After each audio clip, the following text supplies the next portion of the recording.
Hello, everyone. So the new Percy Jackson TV show just came out today, and I'm gonna apologize beforehand. I'm on my laptop. I forgot that this show was coming out, and so I'm not prepared. I don't have my normal setup, so the audio might be terrible. I'm just using my laptop, but I just wanted to get this video out pretty quick. So yeah, I'm gonna talk about a little bit of a few things about it, and there's gonna be spoilers, but I'm gonna have a kind of this first section be a non-spoiler section, and then I'll let you know when there's going to be spoilers if you haven't seen it yet, and if spoilers are something that you're concerned about. So the first thing I wanted to talk about was the casting, and this is something that we kind of known was coming for a while, because like obviously they cast it a while ago. But the first thing I want to say is after watching the show, I didn't really know anything about these actors, but we'll get to the rest of that. But the watch after watching it, I don't know if I agree with the casting for Percy. And one of the things about that is just like how his mannerism is, and like in the books, Percy's described as being like a skateboarder that's like a bad boy. Like in the books, it's described as like at first glance, people think that he's like this skater bad boy kid. But like in the show, he just kind of seems like I don't know, he's just almost kind of like a dweeb, and he just like you don't really see him being in Yancey Academy or like this school for like bad kids. Like the kids here are like the ones that don't do good in school and everything, and Percy's just kind of there, and he's just like, oh, he's just kind of shy, you know. But yeah, other than that, like it's not bad, but yeah, the next one I want to move to is kind of going to be controversial, but Annabeth in the show is casted by a black girl. And before you get the pitchforks and come after me, hear me out. So in the book, Annabeth is described as being blonde. And that's the biggest thing for me is because in when you're reading these books, you have a mental image of a character. And we're described Annabeth was described to us as being blonde, and I don't know. I don't know if it specifically says that she's white, but we'll ignore that. But part of the big thing about her character is that she's never taken serious because she's blonde. And she's like known to being like super smart, and she wants to be like a well-known architect, but no one ever takes her serious because she's a blonde and she's a woman. So it's just kind of I feel like it's kind of ruining a little bit of her character, and also going more into it after you watch the show. I kind of feel like Annabeth's character is just not really portrayed very well. Because in the book, she almost doesn't shut up. And she just kind of like talks a lot. And, you know, she like Percy's just thrown into the situation. He's like kind of in shock. And she's just like going on and like talking like he doesn't even fully believe right now that, you know, this is all real. But in the TV show, Annabeth's just kind of like super serious and just kind of like grunts back at him. It's like, oh, what's the like they're doing the capture the flag, and he's like, oh, what's the punch? Like, you just wait here. It was like, okay. And it just I don't know, it doesn't seem like Annabeth to me. I almost feel like it's just a third party character that's there, and that just feels off to me. And it's nothing against the actress. It's just I don't know. I know I'm already gonna get hate for that comment, but moving on. Uh one of the other things I without getting too much into the spoilers, I'll go more into it in the spoiler section, but the show just kind of like it sort of follows the books, but it changes things almost to seem like it just to change it. And I'm trying to think of how to explain that without going into too many details, but it's almost like there's one thing that happens in the book and they have the same ending, but they feel like they have to change it. That makes sense. And yeah, we're probably going to move quickly into the spoiler section, but yeah, actually, we're going to do that right now. We're going to move into the spoiler section. So if you do not want spoilers, now is your time to depart. Give you a second for that. Okay, so if you're here now, you don't care about spoilers.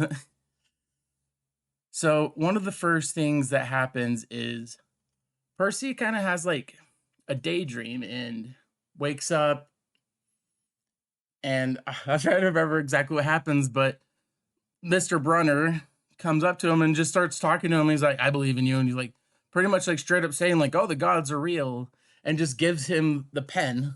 He's like, "This is a mighty weapon. Here you go." And it just kind of like doesn't make sense. And it's like out of the blue, and it kind of just ruins that whole storyline of like, because in the book, uh, Poseidon gave him the pen and said to give that he'll know when the right person to give it to. So like that sword was given to Mr. Brunner or Chiron by Poseidon, but he doesn't know that that's Poseidon's son yet. So he's like, here's your magical sword, just like gives it to him, and I don't know. And then suddenly when he gets attacked by Mrs. Dodds, it's just he already has it, but in the book he throws it to him. And that whole attack is also different, but I don't want to get too much because there's so much that's different that if I nitpick that, this video would be longer than the show was. But yeah, the attack just happens in the street. It's not like the book where she brings them inside and they're just alone. But after that, this is another thing that was like, I didn't really like. So he's like in an interview with like the principal, I don't know, or whatever. And he's like trying to convince him that he didn't push Nancy Bobofet into the pond. And they like ask Grover, he's like, did he push her into the pond? And he's just like, yeah, he did. And Percy's just like, what the heck? And like that's not in the books at all. And it's like Percy ends up finishing the year and he doesn't like get punished for that at all, for pushing her into the pond. Like in the book, that just gets glanced over, and they end up kicking him out of the school at the end of the year, and only because he was getting bad grades. Like it had nothing to do with that. It was just like going back to what I said about they changed things just to change things, and it's like they made Grover like they kind of they go later. It comes in the Grover's like, well, you were gonna get killed if I didn't get kicked out of school, but in the book that doesn't happen, and in the TV show, it just kind of cuts to him being home, and the school gives him they have like a truck for the school that just takes him home. But in the book, there's like a whole storyline that happens that they just completely wipe from the TV show, where they're on the bus and the Grover's going home with him. He tells him, "I need to stay with you. I need to be with you." And the whole thing where Grover rats him out didn't happen in the books, but they're on the way back on the bus and they end up seeing three old women cutting a string, which is symbolic of the three fates. And when they cut the string, that means that someone's going to die. And so you have this whole stress of like, who's going to die? Someone's going to die. They just cut that string. And they just cut that whole like storyline out of the books or out of the TV show. And I just don't know if I really agree with that, because it just kind of ruins some of the tension. But again, I'm not going to go too much into that because, like I said, this will be a long video. So we'll skip to that. And I just want to talk about the whole, in the TV show, the relationship between Percy's mother and Stinky Gabe. Or Smelly Gabe. I don't remember. It's Smelly Gabe, I think. But in the TV show, he's like so different, and it bugs me so bad. Like he goes into the house, and the house is like not really messy. Like in the book, it's described as being like, it smells horrible, like Gabe never baths, and the place is trashed. But he goes in and Gabe's just playing online poker. Like, because in the book, he goes home and Gabe's around a table with some of his buddies and they're playing poker in person. But in the TV show, they changed it to he has like an online addiction to gambling on poker on a game on the computer. And it's just like one of those things that's like, yeah, you just changed that just to be different, I feel like, you know? And I don't know. It's just, I don't know. I love the book so much that just like small things like that bug me. But moving on from that, that's just another nitpicky thing. But moving on to that, another difference I'll glance over real quick is when Percy gets home, his mother knows that he got kicked out of school. And in the book, she doesn't know that he got kicked out of school. So that's just a small thing to remember. So he gets home and he goes in the TV show. He gets home and he goes and talks to his mother, and he just said something happens, and she's like, cuts him off. And she's like, "Hey, Gabe, we're gonna go to Montauk," and he's like, "Oh, you are you?" And they have this like whole conversation, and Percy's mom just like turns into this like completely different character than the book for sure. But she's like, "We're gonna go, and you're gonna be okay with it. And if you're not okay with it, we're gonna take the car anyways." And it's just like, what the hell is going on here?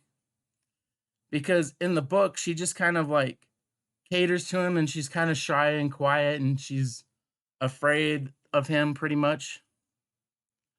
But like in the TV show, she just puts him down, and like she's like, "If you're not gonna let us take the car, we're gonna take it anyways, and then we're gonna go to your favorite sandwich place, and I'm gonna get a sandwich for you, and then I'm gonna eat it on the way home." And it's just like, what the heck? Like, I just did not expect that, and it's just so different because like it ruins the whole fact that she's like she's dealing with him. She's putting up with this guy. Like, she does not want to be with this guy, and he's like horrible. But like in the TV show, she just kind of like he's like a beta cuck, and he just like she puts him down, and like we're gonna do this, and you're just tough shit, you know. And in the book, she has to like say, "Oh, we're gonna use my money that's for my to get my hair done, and we're not gonna spend money. We're gonna take good care of your car," and they pretty much like beg to go, and then he's finally like, "Okay." But it's just like, and I feel like that's another small thing, but yeah, I just it's so different, and it cuts so much of like the character arcs out. Um, and yeah, so we'll skip all the way to when they get to the camp, and don't worry, there's plenty more in between that is so different and different. Yeah, I'm just repeating myself, but I just want to make this video pretty quick. So I'm going to skip a lot, and you have to watch it for yourself if you want to see all the weird differences. But I'm kind of just wanting to point out the big ones that cut like a big part of the story and character development out. But another one of the things is in the book, Annabeth, when he gets to camp, Annabeth is the one that guides him around. And she shows him around, and she guides him, and she pretty much like what I was saying earlier, she just kind of yaps and doesn't shut up. And Percy's just kind of like in the Twilight Zone, and he's just kind of going along with the flow. But like in the TV show, it's Luke that shows him around. And it's kind of like, it's weird. They have this whole conversation about how your only goal here is to get glory, and no one's going to respect you unless you have glory. And I don't know, it's just kind of weird. They have this like whole 5-minute scene about explaining how you need to get glory, and the only way you can get glory is by doing quests, but they don't give out quests very often, and it just was weird because I didn't really get that vibe from the book. But again, that's just another small thing. But yeah. And one of the things that they cut out was because he already had the magical sword. They didn't have the whole scene where Percy's just a natural with the sword. But the problem is he can't find a balanced sword that's balanced for him. They cut that whole thing out because he already had the sword. And I don't know. Because it kind of just takes away the strength of like, he was a really naturally good swordsman. Like, he never held a sword before, but he would get in there, and there was a couple times he bested Luke in the training grounds, and everyone was like impressed with him, even though he doesn't have his glory or whatever. And I just thought that was interesting. And we'll cut down to the scene where the capture the flag, where Percy takes out all the people. Actually, before we get to that, another thing that was different was Clarice. And the thing that was different about Clarice that I did not like in the TV show, the reason that Clarice doesn't like him is that it almost like hints that she's jealous of him for killing the Minotaur, because she has a whole conversation with him, and when she's going to dunk his head into the toilet, it's not just to like, because in the book, when she does that, it's just to haze him. and she's just kind of being a bully. But in the TV show, she's doing it because she's trying to make him admit that he didn't kill the Minotaur. And I just think that's like, it doesn't make sense though, like why she doesn't believe that he killed the Minotaur, because for one, he when he came into the camp, he had the horn. So it's like the only way to get a trophy of war is to, well, have killed the monster. And the second part was he didn't go around saying that he killed the Minotaur. The story got passed around by Grover. Like, he never said, like, went around and bragged, he's like, I killed the Minotaur. He hadn't even met anybody. He doesn't know anybody. So that scene just kind of like doesn't make any sense, because she's like, take it back. You didn't really kill the Minotaur. He's like, I never said that I did. Like, I don't know. It's just weird. And it's like, they don't fill in the gaps. It almost just like, because it's like, it makes it assume that the relationship between Clarice and Percy. It doesn't really like build up any suspense of like why she hates him. It's just, I hate you because you say you killed the Minotaur. Take it back. You didn't really. And then when she jumps him out in the forest, during Capture the Flag, we'll jump to the Capture the Flag now. I was getting ahead of myself earlier. They jump him and they have the whole fight scene, but then she says, I don't want to kill you or maim you. I'll leave you alone right now if you just admit that you didn't kill the Minotaur. And it's like, it doesn't make any sense to me, because like the whole reason in the book that she does that is she's pissed that he embarrassed her in front of the whole camp. But in the TV show, they do it at night when no one's around. So the only people that know that she got swamped was Annabeth, because Annabeth was randomly peeping on him, and the Aries kids that were with her. So she wasn't really embarrassed in the TV show. She just still wanted to get him to admit that he didn't kill the Minotaur. And just, I don't know, it just doesn't have as much strength as much. It doesn't have as much strength as if it's just, I want you to say that you didn't kill the Minotaur because I'm jealous, versus you made me look like weak in front of the entire camp, and I need to beat you up right now to show that you are not stronger than me. And that is like two different points. And I feel like the jealousy and like you just showed me up in front of everybody in the camp is so much stronger than just like, you killed the Minotaur. I don't believe you. Take it back. Take it back. You didn't really. Like, just sound. Everyone in the show just seems so whiny. And yeah. Let's see. I have a list here. Oh, and the Hellhound scene. They cut that whole scene because in the book, after they capture the flag, a Hellhound comes out and attacks Percy. And they cut that scene. And I guess it really wasn't like an important scene, other than in the book, it kind of helps to encourage that someone's after Percy and they want to kill him. But they just kind of cut that whole thing. He just kind of had like a cut on his face from fighting with Clarice, and he steps in the water and that heals. And then the trident pops above his head. And it's just like, I get it that they probably cut that whole thing out just to save time. And like, that's something I'm not super upset about, I guess. But the last point I wanted to discuss was when at the end of the episode, the second episode, they offer Percy the quest. And the whole reaction Percy has with that is so different than the books. Because in the book, when he's offered the quest, he accepts it instantly.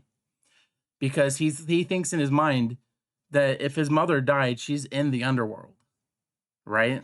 So he wants to go down to the underworld. When they say, we're going to give you a quest to go down to the underworld, that's what he wants anyways. So he accepts it and he goes, like, willingly. But in the TV show, he kind of turns into a whiny little shit. And he's like, no, my dad never gave me attention. My dad, no, he didn't ever give me or my mom attention. I'm not going to go. I don't want to go. I'm not going. And just like, kind of like whiny about his dad. But like in the book, he kind of like, I mean, you could tell he's a little bitter about it, but he's not like whiny about it. He's kind of more matter of fact. He's just like, yeah, okay, that happened. Like, whatever. He's like, I just want to get my mom back. And he wants to go on this quest so he can get his mother back. But in the TV show, he doesn't even think about his mother being possibly alive until Grover comes in. He's like, no, your mom's taken prisoner by him because I saw like the Minotaur squished her and she just turned into dust. Like that, humans don't turn into dust, so that means that Hades must have took her. And then he accepts the quest because, oh, I can go get my mother now. But like the whole scene's just like completely different. I don't know. I just don't like it. But overall, I'll say about the show is it's pretty much like any other show that you watch that's like based off of a book. Whenever I go into a movie or a TV show like that, I just pre-accept that it's not going to be what I want it to be. And that's how I need to be like when you go into this show, because it's not bad. The show's not by itself bad. I wouldn't say it was great, but it's not bad. And if you go into it just expecting a good TV show, that's what you're going to get. And it'll be loosely based off of the book that you come to love. And there's other books that I've read that are like that, but they've been ruined because people go into them expecting it to be like the book, and it's not. And a good movie is considered a bad movie now because it didn't follow the book and the fans hated it. And I would like to see more come from this. So I hope that fans don't just, take a big old dump on it and it doesn't have any more seasons or anything because of that. I would love to see the finish of this. I'd love it. I'd love them to have the second book, or not a second book, but the second series of books. I'd like to see them make more TV shows of it. So I hope people don't take a dump on it too much, even though that's pretty much all I did this in this video. But overall, it really wasn't bad, and the fight scenes were like really good, and like it felt like really fluid watching him fight Clarice, and also with the Minotaur, and it was pretty funny watching the Minotaur. He had his whitey tidies on, and I don't know, it was just funny. And there's like a couple of nods to the book that's like, oh man, I was waiting to watch that in the show that were in there, and it's good. It's not a bad TV show. It's just there's a couple of things I feel like it's making it not as strong as the book, but like the book takes you like 8 hours to read, and you only have probably half of that in watch time. So they're gonna have to remove things, and we just need to accept that. But yeah, that's all I really wanted to talk about it. I'll maybe do some more videos like this when more episodes come out. But if you want to see more like that, please subscribe and like the video. Thank you for watching. Bye.